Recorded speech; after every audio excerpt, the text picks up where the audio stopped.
Welcome to the Business Spotlight series. My name is Heather Frierson, and I'm your host of the Business Spotlight podcast. And today I have Marc Bonilla, president and founder of ViaOne Commercial Real Estate Group. And he's going to share all about his business journey to ownership, best practices, and really just share a sneak peek of what it's like to own and operate a business. So if this is your first time with us on the channel, be sure to like and subscribe so you do not miss a show just like this one. Well, Marc, welcome to the show. I'm so glad you're here. Oh, I can tell you that first and foremost, thank you so much for having me. The opportunity to reflect on, the longstanding influence of the company that we've worked so hard at, and building this framework over time in a way is really fun to look back on. And I'm very grateful for the ability to share it with you today. And I think I'd be remiss to not say that my heart goes out to the folks in Yeah. California. I spent a lion's share of my time in my 20s out in that Wow. area, and I I just I wish the best for all Yeah, those folks impacted by the fires there. for sure. I think we all do. It's really hard to watch. Just Yeah, praying for all of them for sure. Well, yeah. I just want to set the stage for our audience to let them know this is going to be a great show. We've already decided that, you and I, Yes. because we had a hard time getting here, but we did it. And so if you are listening right now, you better not go away because this is going to be a great story and great show. So, Marc, why don't you just tell us a little bit about yourself, who you are, and how you found ViaOne? So I'll take you back to when I was three. No, I'm just kidding.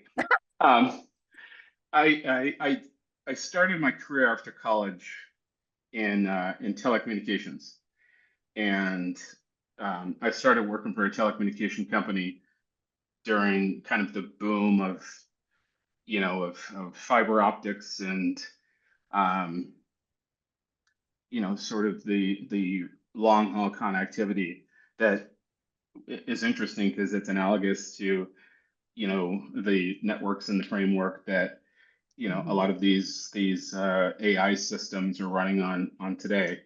And so the journey of my career um, has been really interesting, and I'm going to take you through a really fun story that kind of closes the loop. And I've been really lucky along the way. Mhm. I've been very grateful to very smart people around me along the way um, that put time into me and investment into me, and I was very intentional in terms of where I wanted to go, and so yeah, with that, out of college, my first and only corporate job was with the telecommunication company at the time called Nextel Communication, which is now XO Communication. And so it's essentially they were an ISP at the time, and they were building out fiber networks, across the country, and a lot of the network that was the interconnectivity between network nodes areas areas that didn't have their own fiber. I was highly responsible for leased lines across Mhm. fiber networks here in the valley because a lot of that wasn't built out yet. And so at I don't know 21 years old, I became enterprise accounts rep, which means that within my first year, I actually took the fiber ring around Arizona, and so I actually sold that ring around Arizona, and I lit up the fiber optic network here in the valley, which is straight down Camelback Road, and um, it was a pretty foundational moment in my career. And so from there, I got a promotion that took me to Silicon Valley, and Silicon Valley, I served some of the largest I would say Fortune 50 companies um, at a very young age. And my job at that point was to uh, identify opportunities with the 5 enterprise clients that they gave me. Excuse me, Cisco Systems, Mhm. small companies like Cisco Systems, Sun Mhm. Microsystems, Bank of America, Juniper, and one other that I can't think of at this point. But in so doing, I found myself doing the sales, the marketing, the connectivity, the engineering, the long haul, um, framework to help advance, companies that were building out their technological infrastructure. Um, but most notably, and what's I would say, activating about that is I grew an affinity because I met with developers and I met with brokers at the beginning stages of building some of these Class A buildings, in Alameda, and the entire, sort of landscape of Silicon Valley in Northern California. And something about that was just so incredibly intriguing to me. Mhm. And I grew an affinity for this business that just seemed so sexy because I fell Mhm. in love with design, and I had no idea that I had such an inclination and philosophical drive for design. Mhm. Um, which later on in life, I really saw that, surface in a lot of things that I do, and you know whether it be in business or in life. Um, Mhm. and so from there, I decided that, because I'm handling all facets of the stack, I'm just going to go out and I'm going to figure out how to start my own company because Mhm. that's just what I do. And I went through a campaign of figuring out how I can create my own ISP and lease lines from, the major telecom companies, and uh, launch my first company, which was Paradigm Technologies. And with Paradigm Technologies, essentially what we did is, we sold to small to mid-sized businesses, and um, we would go in and we would diagnose, where their technological opportunities and infrastructure opportunities were. And based upon that profile, we would architect a plan that just wasn't specific to one Mhm. service provider. It was through all of the different strategic relationships that we had. And so we created tremendous value for small to mid-sized businesses that went right to the bottom line. And through that, I found myself, putting more focus um, into the real estate design and Mhm. the value add within that stack, such that, once the .com Mhm. busted, right on the Yeah. forefront of that was technology. And at 22 years old, starting my own company, moving out to San Diego, I thought that it was manifest destiny. And then all of a sudden, Mhm. within a month, I was receiving letters with, it- legal uh, uh, uh, Mhm. legal letterhead on them, and that would scare the shit out of you as a Yeah, for 20 sure. as a 22-year-old. And so, very quickly, At any age, but yeah, especially, yeah. yeah. And if you don't have any experience with that type of thing, it's scary because, Yeah. I was always taught that, you want to be careful going into a salvo with anyone that's got more dry powder than you. And so Yeah. I, very quickly pivoted, and I don't know, it was almost serendipitous because I was in Mhm. San Diego and moving back to Arizona. I had a ubiquitous network of people Mhm. here in Arizona that allowed for me to kind of pursue, Yeah. commercial real estate development, and that is ultimately what I wanted to do. And so I have this intellectual pursuit that, number one, I get bored pretty easy. Same. Yeah, and number two, I find myself, um, I'm very curious, and I wander a lot, and that Mm, wandering, um, is very I've found much success in doing that. mm-hmm. And when you stay curious and you Yeah. continue to wander, it allows for you to pivot. It allows for you to see the market. It allows for you Mm-hmm. to create frameworks around success that you can wrap, key elements of your own philosophical concepts that take you Yeah. into success, regardless of what it is. And so I came back to the Valley, and my mentors at the time, I told them what I wanted to do. I was going to be a developer. And they were like, no, you're not. And From tech to developing, I'm sure there was what they thought maybe it might have been a little bit of a curve. yeah, well, I mean, it's, it's like, you learn how to shoot a pistol, and Mm-hmm. then you go to the military and you say, I want to put me in war as a And so I was humbled a bit by a couple of my Mm, mentors at the time, and it was largely preordained that the way you do this, Mark, is to create a base set of understanding, and that base set of understanding is to learn and develop into the business by yeah. doing the things that uh, help you organize and understand value. And so Mm-hmm. learning how lease rates work, learning Mm-hmm. how, you know, investigating value of commercial real estate. And at the time, I'm not gonna lie to you, I thought I was smarter than the system. I was smarter than everyone else. Well, don't we all And think that when we were first starting out? We don't know what we don't know, right? yeah, yeah.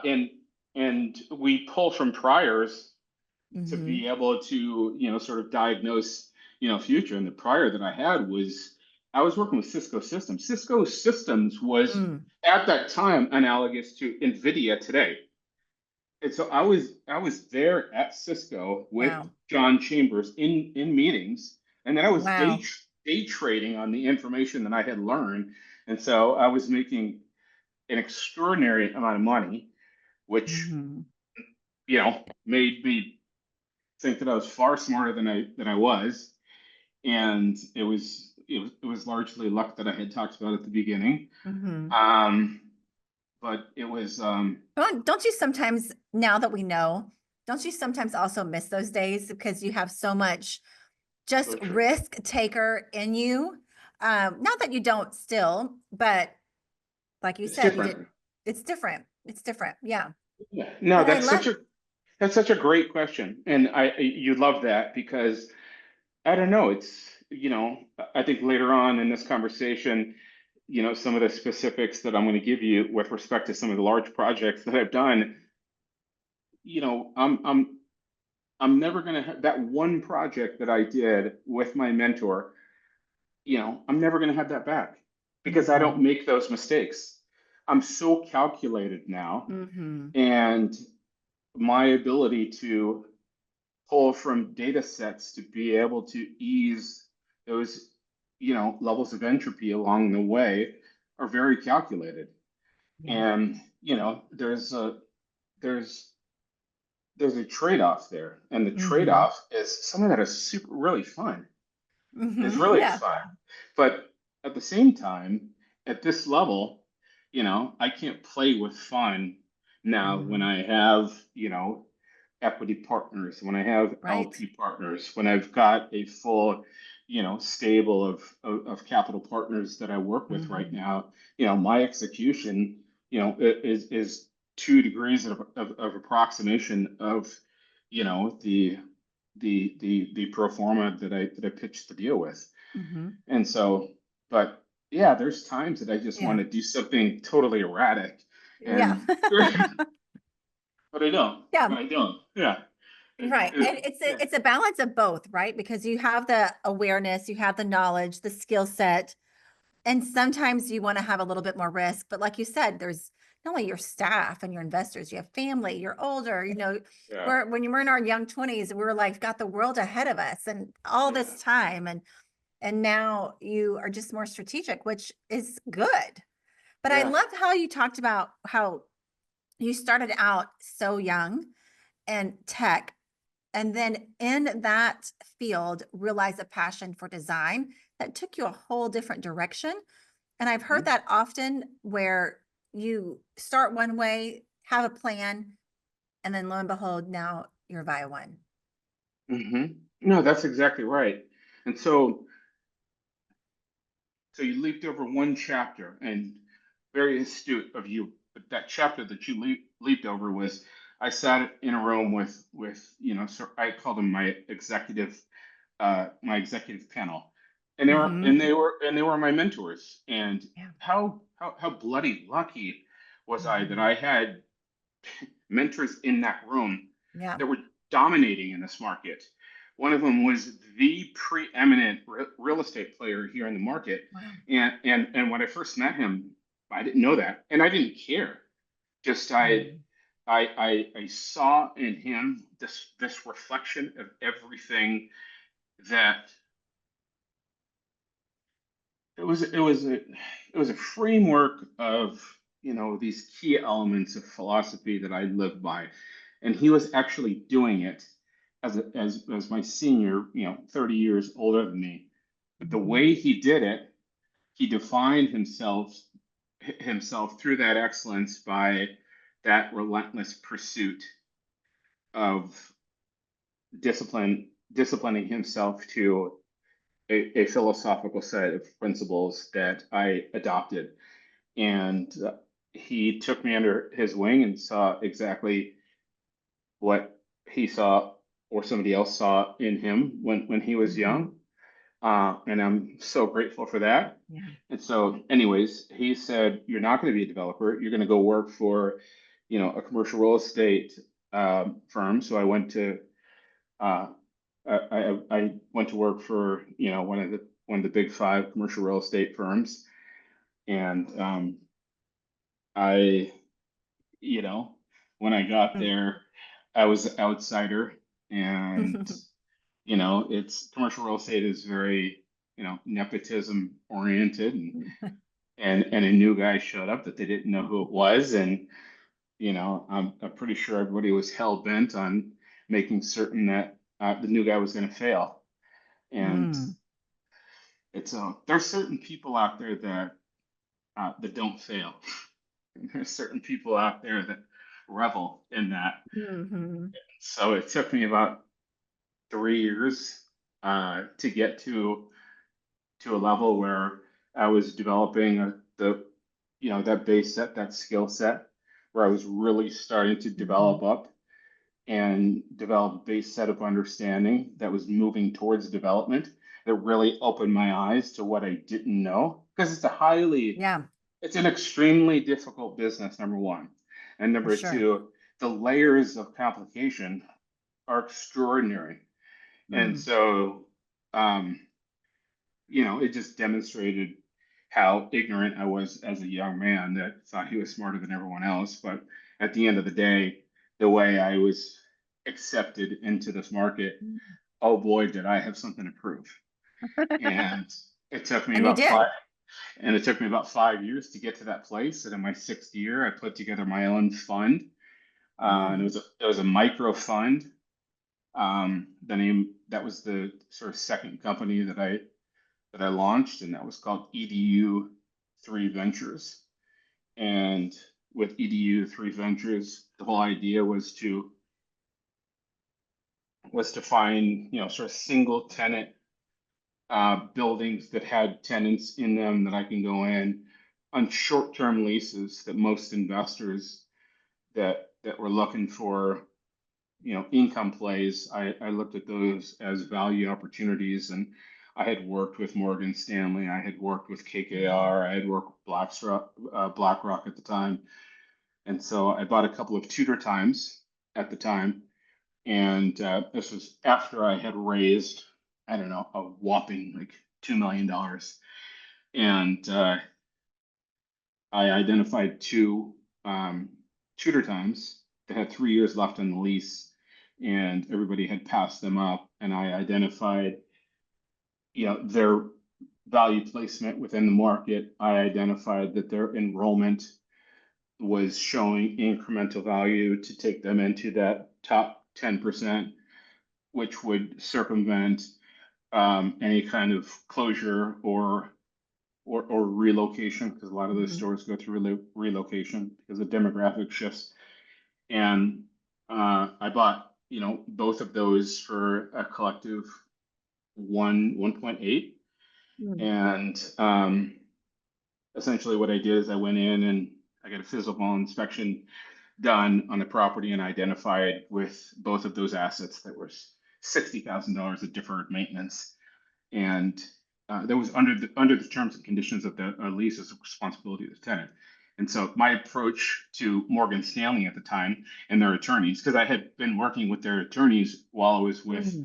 with Colliers, working on the institutional brokerage side. I had literally negotiated with the same attorney, so they knew me, and so it was kind of a natural fit. Mhm. And I renegotiated both of those terms and recast both of those terms from a 3-year lease to a 15-year lease.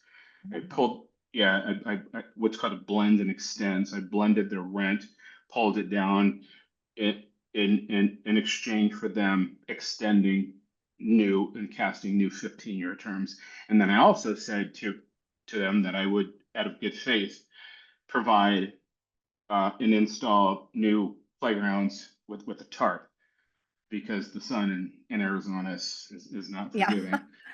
It True. is right. And so at the end of the day, that capital investment that went into both of those properties was in the collective maybe 75,000.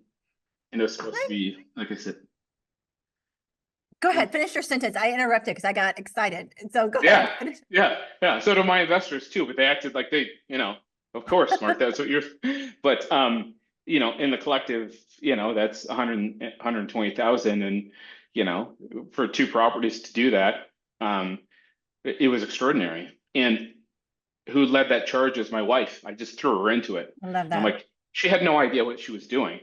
Yeah. And she showed up on site with, with the subs that we had, and first Mhm. couple of days they saw the blonde hair and the blue eyes, and these guys were, woo, she's she's German.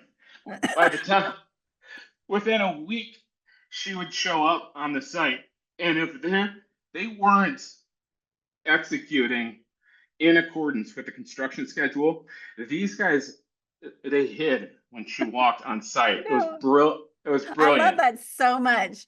Yeah. It's fascinating to me all the time. I do a lot of these shows, obviously, and I hear a lot of entrepreneurs, men and women both, attributing a lot of their success when there's partnership within the marriage. And I think that's so beautiful to know that that you have that support both sides. She's, I would never tell her this, and hope she doesn't see this, but she is far more talented than I am. That's Um, so sweet. so, anyways, that took about a month to get that done, Hmm. and as that was getting done, they were upgrading the new casted leases, and contemporaneously, I took both of those assets out to market. And within a month and a half, I sold each of them for 1.9 million. One was 1.7, the other one was 2.85. And so I paid all of my investors back. And it was my first attorney. It was a good buddy of mine that out of Canada that had, one of the largest development companies uh, out of Edmonton. And then my two mentors here. And so paying, you know, all of my investors back, 1,000% return, What I did was that able feel to. like? It felt incredible for a couple reasons. Yeah. Number one, just having um, just having the confidence to be able to pursue something like that and to discipline myself to it was something that is lacking right now. Mm. And I'm going to get into what truly drives me and truly like the commitment that I have for,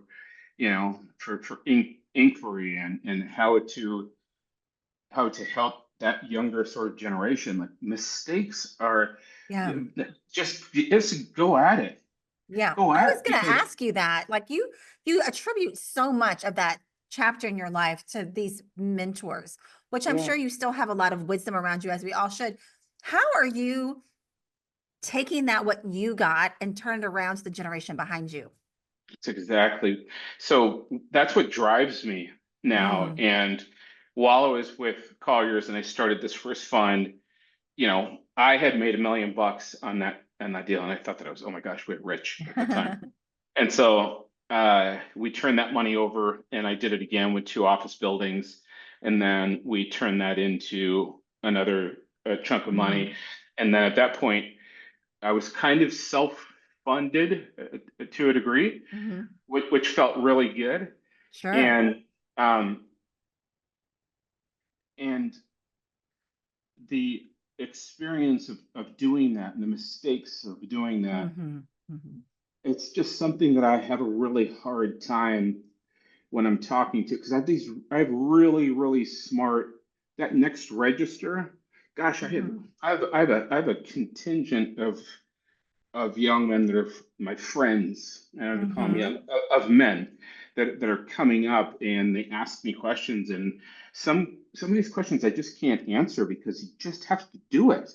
Yeah, Mm. and and I can navigate and I can tell you take a right here because there's a landmine to the left, but Mm. sometimes taking a left and blowing yourself up, I don't know, has real constituent value. I agree. But yeah, but I have found that um, this environment has far less patience for mistakes. It really Mm. does. Commercial real And estate, you say? Is that what you're meaning? yeah, commercial real estate Yeah. and I think across the board, just the aptitude to make mistakes, just given the opiate amount of capital out there chasing Mm. after, yield returns that are just so thinned out right now within the zeitgeist of of undeterminables. We don't know what's going to Mm. happen with this economy. We don't know what's Sure. going to happen with the new administration. Everybody's Right. very excited about, a whole host of things that lend Hmm. themselves to us finding more success in a regulatory environment that's eased. But at the same Hmm. time, the second degree effects of some of this we just don't know yet. Yeah, And that's right. so, yeah, and so these mistakes over time, you asked such a great question at the beginning. These mistakes over time have allowed for me to Hmm. properly calibrate how I make how I make decisions because Hmm. I can, perturbate on the market and I can attend to the cues of where I think that we're going, but at the end of the day, nobody really knows. I mean, look at right now. Look at the jobs report that just came out. Look at the 10-year Treasury right Mm. now. What's that saying to the market? This is a much stronger market than we thought. Interest Mm. rates. We thought that we were going to see, you know, 2 more interest rates cuts this year, and it's highly accepted in the market. There's probably not going to be another interest rate cut in this Mm. market. And then how are policy changes going to affect, you know, Mhm. some of these different modeling and evolutionary challenges that we think are going to change so dramatically. So Yeah. nonetheless, I that being the case, while I was there with Colliers, um, I just found myself in a place where the nexus was I felt like I had the the Yeah. the foundational understanding to be able to Yeah. connect with having money and then being able to demonstrate to, LP investors, equity investors, private capital Yeah. investors, what have you, that I can go out and execute on this. And so it was time at that point. And my time as broker, it served a purpose. Right. And that purpose, I learned the business at a Mm. very academic and fundamental basis. And so that's when I decided to launch ViaOne, and I'm very proud to have launched ViaOne with my wife, by the way, and not having to raise any seed capital. Mm. It was all on us, and the That's amazing for you yeah to have gone so far with your investments and what you did with even the 2 units to now be able to start such a large commercial real estate company with your own seed money. What year yeah. was that? How long have you been doing this? 2016 we launched it. Wow. Yeah. I'm sure there's been many evolutions of it. I like, tell me a little bit about just that journey with ViaOne and how you got here today. Yeah.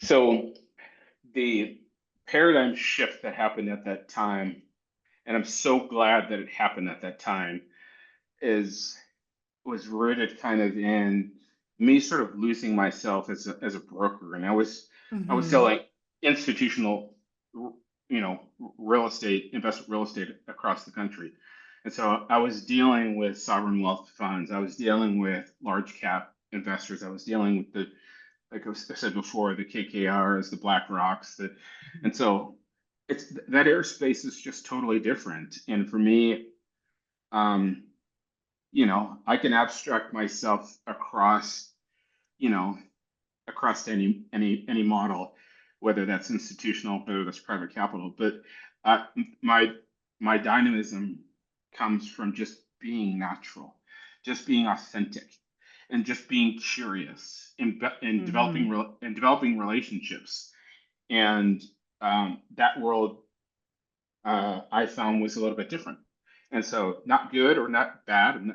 I'm not adjudicating, but for me, I thought the best route was to pull myself out of that and design my own company based upon a core set of values that felt were much more aligned with the framework of my success through the key elements of philosophical ideas around character, around doing things right, around partnering with the right people, around understanding how capital flows, and the organization that that I formed within ViaOne was basically an idea in the arc that I wanted to take multiple disciplines Mm-hmm. and take those multiple disciplines and then filter those through one platform of delivery through ViaOne Vision. And that was the namesake of the company. And Mm. boy, was I stupid as hell thinking that I could do brokerage, management, development, strategic acquisitions, capital markets. It just that was a learning lesson that Mm-hmm. uh, I'm really glad that I did it because I committed myself to the philosophy. But over time, what I learned is just the infrastructure that an organization like that had so many different verticals. We weren't prepared for that. We didn't have Mm-hmm. the infrastructure for that. All of the unknowns uh, that were eye opening behind the scenes Mm-hmm. um, forced me to pivot. And again, I always remain curious and I always remain open. And that curiosity of how can I do it better? How can I refine it? How can I create? Um, I talk about this all the time. Rate production, and rate production is if everybody is producing at the rate with Mm-hmm. which you are most efficient, then it doesn't matter if your organization is 150 people or 50 people or 5 people. Yeah. Yeah. And so over time and through COVID, I was able to streamline that. Yeah. And right now, I could tell you that our efficiency and our efficacy is through rate efficiency right now. Like the Mm, brokerage division that I have right now is executing at a level that I'm very, very happy with. The director of development that I have right now is he's realizing his talent and his mm-hmm, dynamism that very much is aligned with our brand. You know, the partnerships that we've been able to create, you know, for new projects on the development side, that's where I put most of my focus, mm-hmm. um, are really uh, are efficient because they're honest. And that's another thing that I've learned over Yeah. the years is being really, really honest with respect to not the aspirational side of where I want to Mm-hmm. go. It's being honest with respect to where we are Yeah. right now today and That's so conveying that to good. partners. Yeah, I think that's so good because if you're not honest with where you are, then you're not going to get where you're going. And I see that happen a lot that with businesses, they have, like you said, aspirations. And I want to hear about your goals for the future with ViaOne. But knowing where they want to go, they don't stop and assess where they are. that's right. Yeah, that's right. That's a How big, how do you do that? How do you personally do that in your team? well, I can, I think the way that I do it is I create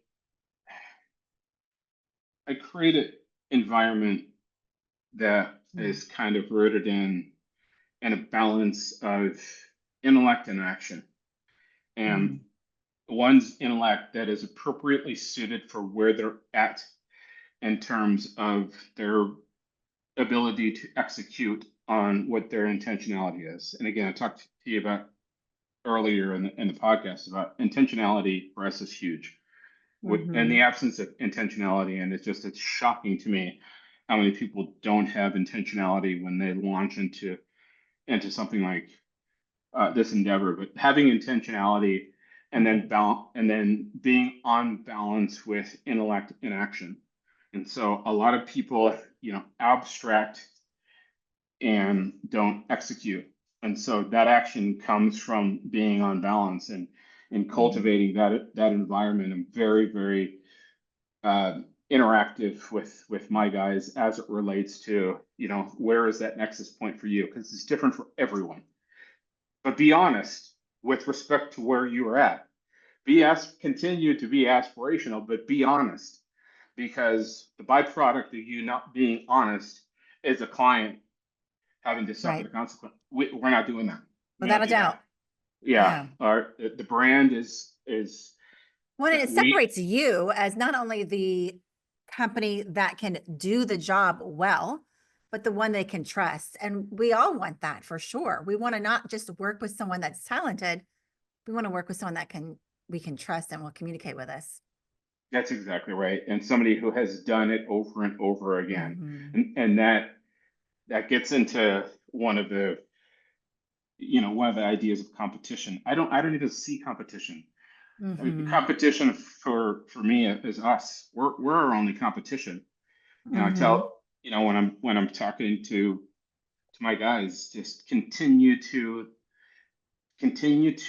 grow your skill sets that are properly organized around the space and time that Yeah. you're in. Right now, if you're not organized and scaling across uh, everything that you do with respect to some kind of AI application, you're missing it. You're missing it. Mm. And we started Yeah. doing that a year ago, and the level of productivity and dynamism that we have within our organization is Yeah. crystallized. You know, we've got AI interfaces that scale across the organization, and not only has it made us, you know, has it created an efficiency that's been a 10x. It's also allowed for us to not have an organization that is larger than I feel comfortable with. Hmm. And the results that we're seeing, you know, kind of speak for themselves. And so, you know, that's how I do that. But I want to. It's very important for me to keep people disciplined and grounded to where Yeah. they're at, but still have aspirations to grow into what the next chapter looks like. So good. Speaking of the next chapter, where do you see yourself in the next 3 to 5 years? I see myself in the next 3 to 5 years continuing to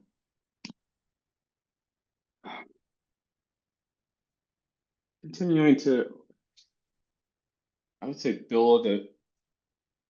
continue to build on a legacy and influence that I've been able to execute and find success with, and allow for my my organization, for my people to launch off of, because that's what my investors, that's what my mentors did for me.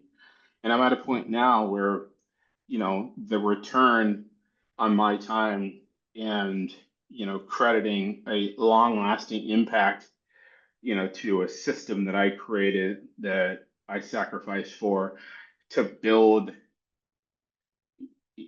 and develop these guys into that next chapter as a legacy, that I'm more excited than anything else about. Not growing the business, but growing other people around me.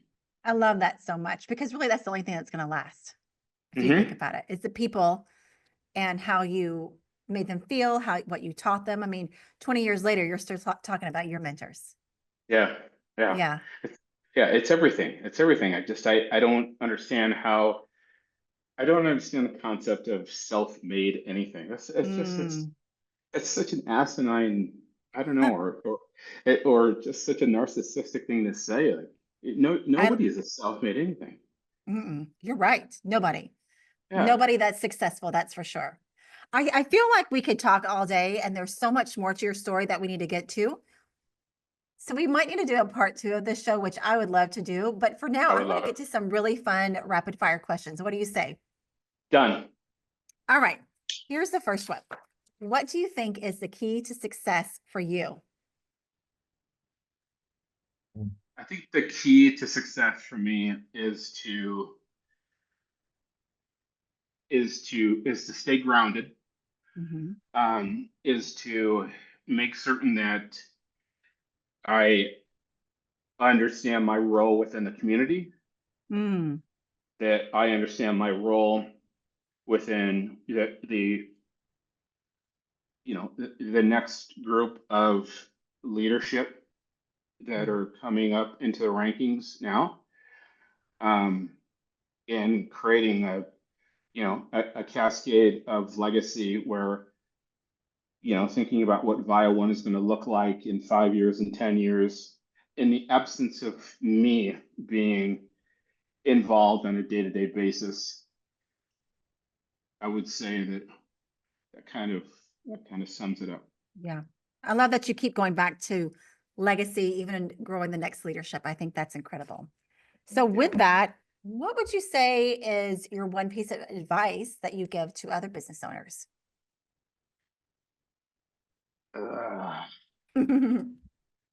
I would say, I would say my piece of advice is to cultivate balance. And that's such a Mm, trite thing to say, but seeking success today uh, is deeply grounded in curiosity.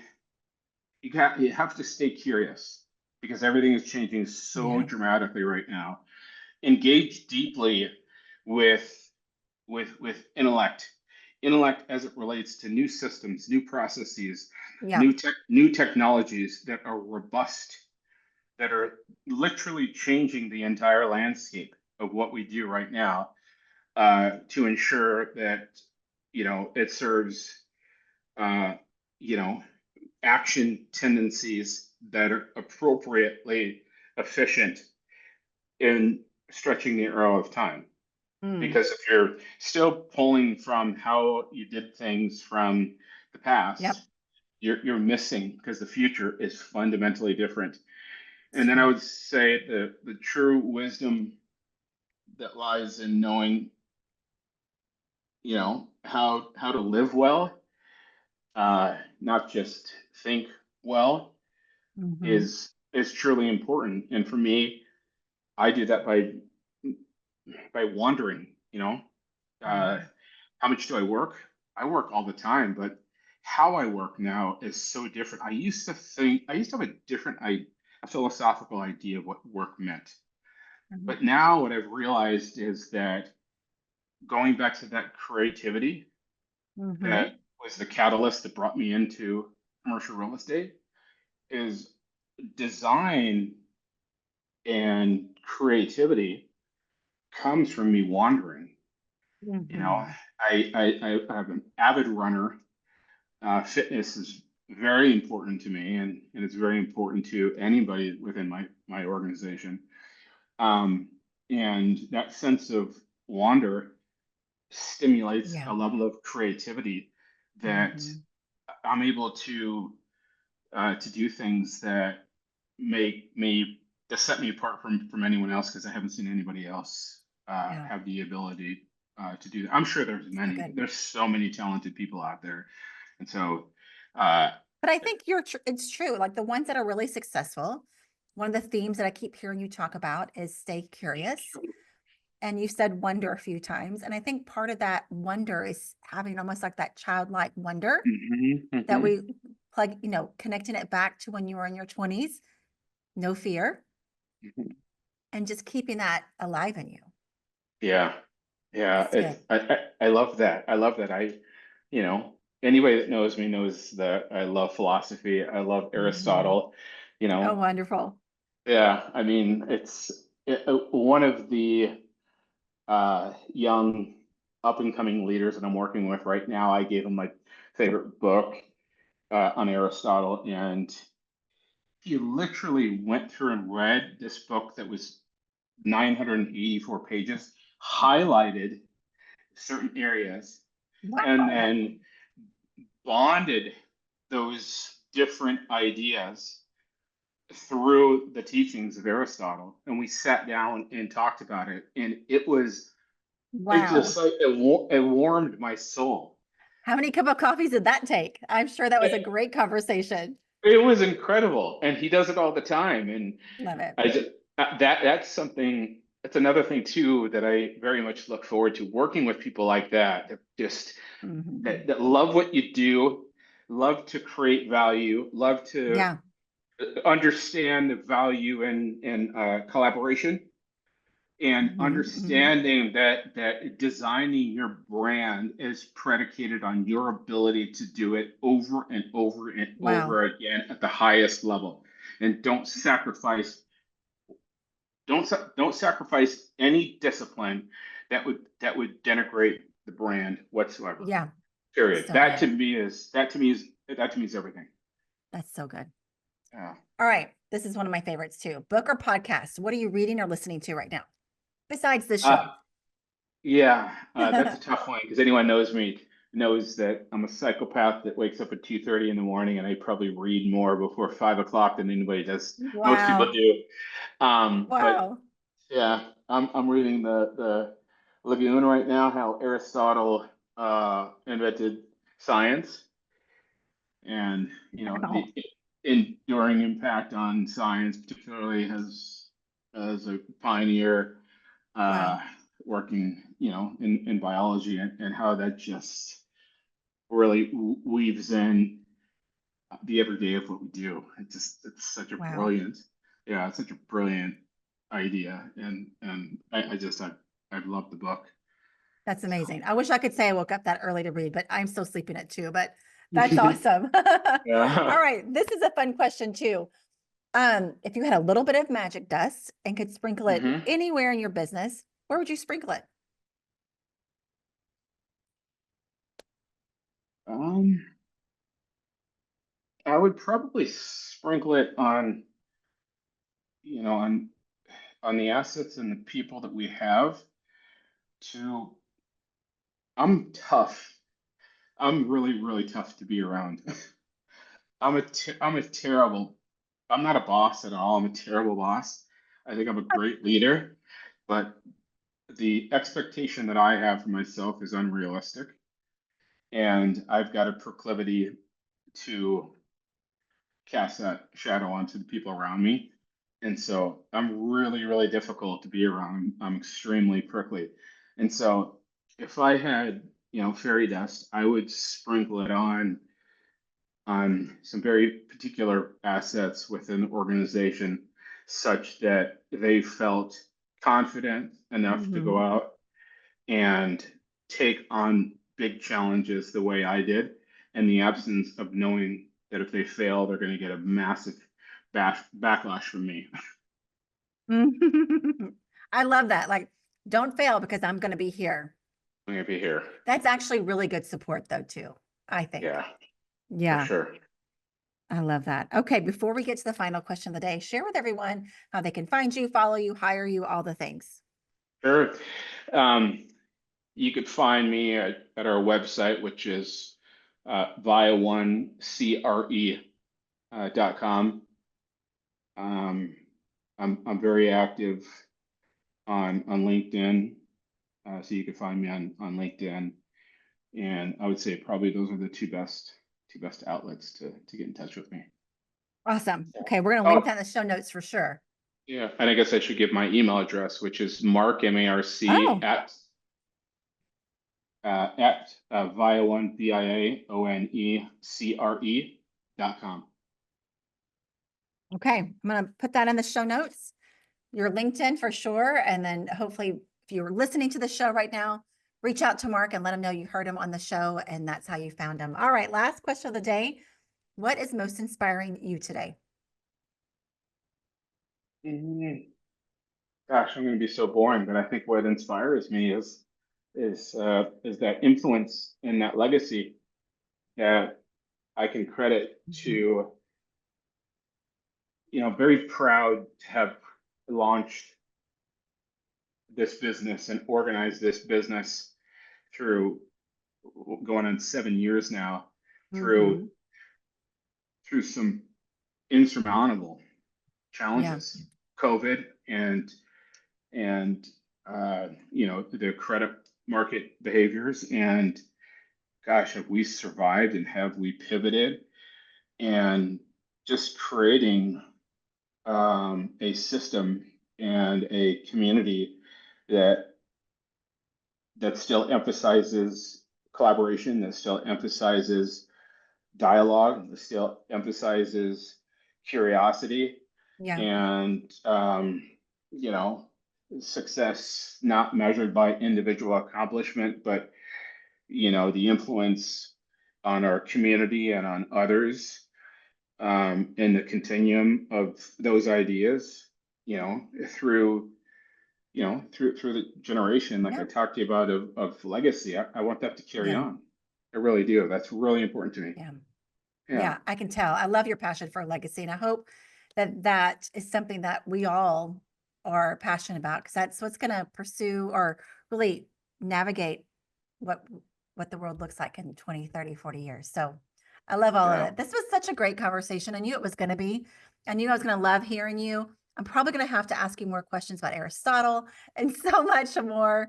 But I just want to encourage everyone watching today to really save this show and come back and watch it because Mark has an amazing story and I think really gave some really good, inspiring business tips and just really what it means to be around people and mentors, mentor others. So also, don't forget to like and subscribe to our channel so that you get a notification every time a new show drops, just like this one.